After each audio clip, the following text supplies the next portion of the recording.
Hello fans, welcome to today's class. Let's quickly look at this question on the board. It's a quantitative reasoning, okay? We have that a squared equal to 121, then a minus b equal to 5. What is a plus b? So this is quantitative reasoning, okay? Let us solve it without wasting time. So here, we're having a squared equal to 121, all right? Then this will now imply that we are taking the square root of both sides. If I take the square root of both sides, it will remain a equal to the square roots. That is plus or minus the square root of 121. So therefore, a is equal to plus or minus 11. Now let us look at here, which value are we going to take for a to get b? Let's first of all consider when a is equal to positive 11. So when a is equal to what? 11. So it means that what? We are going to substitute 11 into this second mathematical statement, which means 11 minus b equal to 5.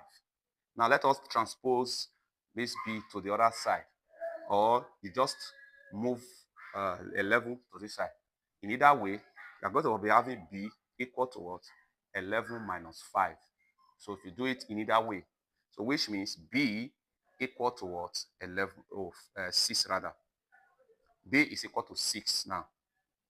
Now, if I say when a is equal to negative, when a is equal to negative 11, so when a equal to negative 11, so that means that from this second statement, I can get b again to be negative 11 minus b equal to what? 5.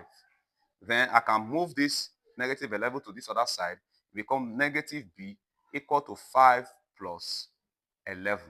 So this will now give us b equal to negative 16. Now, which one are we going to use to get a plus b? First of all, we are given that what? A here is equal to positive 11 and b here is what? 6. So how are we going to have 5?